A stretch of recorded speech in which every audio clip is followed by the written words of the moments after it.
kuidas siis inimesed üleüldse kriisiolukorras käituvad ja 12. episood.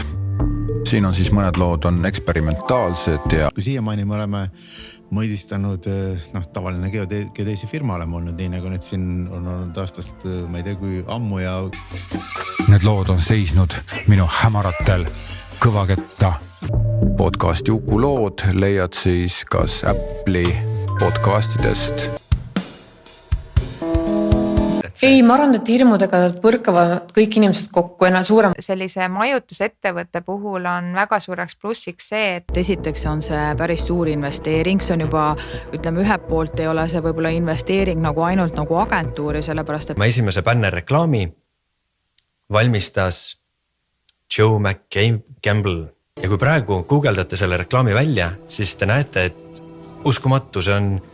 Eetris on turundusuudised ja selles saates me anname koos Marko Sauega, kes on Goal Marketingi loovjuht. Aga tegelikult, kui ma seda episoodi töötlesin ja hiljem ka kuulasin, siis ja see episood on võib-olla viimast.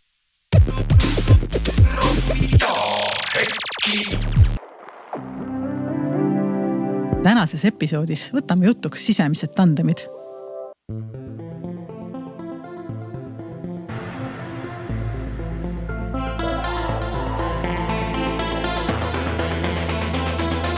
Kas reklaam peab olema igav? No tegelikult ei pea ju. Aga mille pärast siis on enamus reklaame igavad? Häid reklaame on väga vähe.